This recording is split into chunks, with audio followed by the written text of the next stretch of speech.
சமஸ்தானத்திலிருந்து, ஹைதராபாத் சமஸ்தானத்திலிருந்து, புதுக்கோட்டையிலிருந்து எல்லா சமஸ்தானங்களையும் ஒன்றிணைத்து இந்தியா ஒன்று கட்டப்பட்டது. அப்படி கட்டப்பட்டது வல்லபாய் பட்டேல் தலைமையில் கட்டப்பட்டதுனால தான் வல்லபாய் பட்டேலுக்கு இரும்பு மனிதர்னு பேர் வச்சது. அப்போ நான் ராமச்சந்திர குஹாங்கிற ஒரு ஆசிரியருடைய இந்தியா காந்திக்கு பிறகு அப்படின்னு ஒரு புத்தகம் கிடைக்கிறாங்க. இந்தியா காந்திக்கு பிறகுங்கிற தலைப்பு தான் என்னை முதல்ல ஈர்த்துச்சு. அந்த புத்தகத்தில் ராமச்சந்திர குஹா சொல்கிறாருடைய முன்னுரையில், நம்ம எப்போ பார்த்தாலும் பழையதையே வரலாறுன்னு படிச்சுக்கிட்டு இருக்கோம், சமகாலத்தை படிக்கவே மாட்டேங்கிறோம். நம்ம சமகாலத்தை படிக்கணும்ல. அப்போ 1947 2000 வரை இந்தியாவில் என்ன நிகழ்ந்தது அப்படிங்கிறது அந்த புத்தகம். நம்ம வாழ்ந்த காலத்தில், நம் தந்தை வாழ்ந்த காலத்தில் என்ன நடந்தது, இந்தியாவில் என்ன நடந்தது, தமிழ்நாட்டில் அதை பற்றி எவ்வளவு விஷயங்கள் நமக்கு தெரியும் அப்படின்னு யோசிச்சு பார்த்தோம்னா எனக்கெல்லாம் ஒன்றுமே தெரியல. திடீர்னு ஒரு ராத்திரி 1000 நோட்டு செல்லாமல் போயிடுச்சுன்னு சொன்னதுக்கப்புறம் ஒத்த 2000 ரூபா, 2000 ரூபாய் வாங்குறதுக்கு நான் போய் 4 மணி நேரம் நின்னது, வரிசையில் நின்னதில் 4 கிழவன் செத்து போனது இப்படின்னு ஞாபகம் வருது. ஆனால் நான்லாம் நின்றுருக்கேன், அவசரப்பட்டிருக்கேன். வருஷம் 3 ஆச்சு 4 ஆச்சுன்னா அதை மறந்துட்டோம். அப்படி ஒன்று நடந்தாவே தெரியல. அது வரலாறா அப்படின்னா அது வரலாறு. அதை குறிச்சிருக்கோமா தெரியல. கோவிட்னு ஒரு பெருந்தொற்று நின்னது நிற்க ராத்திரி 8:30 மணிக்கு மொத்த நாட்டையும் இழுத்து மூடியாச்சு. 8:30 மணிக்கு மொத்த நாட்டையும் இழுத்து மூடினா பணம் இருக்கவெல்லாம் வீட்டில் இருந்துட்டான். இல்லாதவன் பூரா 10,000 மைல் இந்த தேசம் பூரா நடந்தான். கையில் பையை தூக்கிக்கிட்டு ஒவ்வொருத்தரும் சொந்த ஊருக்கு போகிறதுக்கு இந்த நாடு பூரா நடந்து செத்தான். எதற்கு உணர்ச்சி? சாலமன் பாப்பையாங்கிற பேராசிரியர் எல்லாருக்கும் தெரியும். எல்லா திருவிழா காலங்களிலும் பட்டிமன்றங்களில் வந்து உங்கள் எல்லாரையும் கிச்சு மூட்டி மகிழ்ச்சிப்படுத்துகிறவர். நம்ம எல்லாரையும் மகிழ்ச்சிப்படுத்துகிற சாலமன் பாப்பையா அவர்கள் எனக்கு பேராசிரியர். அவர் நீங்கள் ஒரு இடத்துலையும் உணர்ச்சி வசப்பட்டு பார்த்துடவே முடியாது. சரியா வடியா அப்படி தாயா இருப்பாங்கயா அப்படிங்கிற தோணு இருக்கும் அவர்கிட்ட எப்போவுமே. அவர் கோவிட் காலத்தில் இந்த தேசம் முழுவதும் தொழிலாளர்கள் நடந்த நடையை பார்த்துட்டு பொறுக்க முடியாமல் கேவி அழுது ஒரு வீடியோ கொடுத்தாரு. என் நாட்டு மக்கள் இத்தனை ஆண்டு கால வளர்ச்சிக்கு பிறகு இப்படி ரோட்டில் நடக்க வச்சுட்டீங்களேடா பாவிகளான அழுதார் அவர்.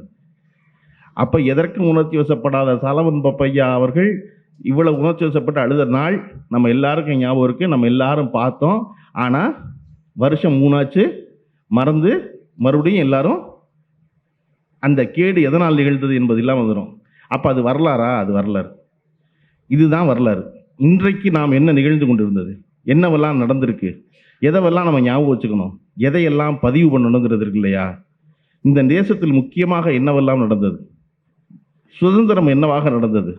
1947 ஆகஸ்ட் 15 சுதந்திரம் என்பது அதற்கு 6 மாதத்திற்கு முன்னதாக முன்னேற்பாடுகள் நடக்கிறது. இருந்த வெள்ளைக்காரன் கிளம்புறேன்னு சொல்லியாச்சு.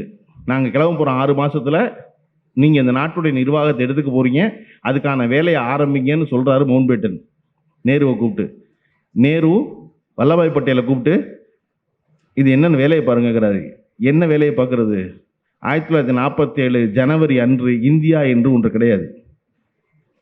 1947 ஜனவரி மாதம் இந்தியா என்பது 557 சமஸ்தானங்களால் இணைக்கப்பட்டிருந்த ஒன்று. 557 இணையாத சமஸ்தானங்கள். அப்போ வல்லபாய் பட்டேல் அவர்கள் ஜனவரி 1947 ஒரு அதிகாரியை கூப்பிட்டு, அந்த அதிகாரி பேர் விபி மேனன். அந்த விபி மேனனை கூப்பிட்டு, நீங்கள் போய் இந்த சமஸ்தானத்தெல்லாம் பேசி முதல்ல இந்தியாவை ஒன்றாக்குங்க. அதுக்கு முன்னாடி இந்தியாவில் என்ன இருந்துச்சுன்னா ஒரு ஒற்றை ரயில் பாதையும் ஒரு தபால் சேவை மட்டும் இருந்துச்சு இணைக்கிறதுக்கு. அப்போ இதெல்லாம் ஒன்றாக்குங்கன்னு சொல்லும் பொழுது விபி மேனன் 1947 ஜனவரியிலிருந்து 1947 ஆகஸ்ட் மாதத்துக்குள்ள இந்தியாவை வலதும் இடதுமாக 3 முறை போயிட்டு வந்தார். மேலும் கீழுமா போய் எல்லா சமஸ்தானங்களையும் பேசி இந்த இந்தியா ஒன்றாக இணைத்து தைக்கப்பட்டது. அன்னைக்கு தான் இது இந்தியாவாகுது. அதில் திருவிதாங்கூர் சமஸ்தானம் வந்து ரொம்ப கோச்சுக்கிறாங்க. நாங்கள் உங்களோட வரல, நீங்கள் பரதேசி பயில, உங்கள்கிட்ட பணமும் இல்லை ஒன்றும் இல்லை, வெள்ளைக்காரன் வெளியே போயிட்டாங்கன்னா அந்த நாட்டில் வெறும் பஞ்சம்தான் மிஞ்சும், நாங்கள் உங்களோட வரணும், எங்களுக்கு இயற்கையான ஒரு துறைமுகம் இருக்குது, அந்த துறைமுகத்தை வச்சு நாங்கள் பொழைச்சிக்கிறோம் வேறு நாட்டு பக்கம் வியாபாரம் பண்ணி அப்படின்னு திருவிதாங்கூர் சமஸ்தான மன்னருக்கு யோசனை சொன்ன திவான் யாருன்னா சிபி ராமசாமி.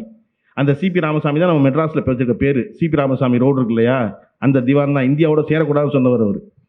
அப்புறம் அவரை வந்து விபி மேனன் பார்த்துக்கிட்டு இல்லையா அதெல்லாம் கிடையாதுன்னு சொல்லி சமாதானப்படுத்தி கொண்டு வந்து இப்படி திருவிதாங்கூர் சமஸ்தானத்திலேருந்து, ஹைதராபாத் சமஸ்தானத்திலேருந்து, புதுக்கோட்டையிலிருந்து எல்லா சமஸ்தானங்களையும் ஒன்றிணைத்து இந்தியா ஒன்று கட்டப்பட்டது. அப்படி கட்டப்பட்டது வல்லபாய் பட்டேல் தலைமையில் கட்டப்பட்டதுனால தான் வல்லபாய் பட்டேலுக்கு இரும்பு மனிதர்னு பேர் வச்சது. 1947 ஆகஸ்ட்டில் கொடியேற்றினாங்க. கொடியேற்றும் போது நேரு இருந்தார், வல்லபாய் பட்டேல் இருந்தார், மவுண்ட் பேட்டன் இருந்தார், எல்லாரும் இருந்தாங்க. இந்த இந்தியாவை ஒன்றாக இணைத்து கட்டிய விபி மேனன் அந்த கூட்டத்தில் இல்லை. அப்போ இதை போல அதிகாரிகள் 100 பேர், அறிவாளிகள் 100 பேர் இந்த தேசத்துக்கு ஒரு வேலை செஞ்சுருக்காங்க.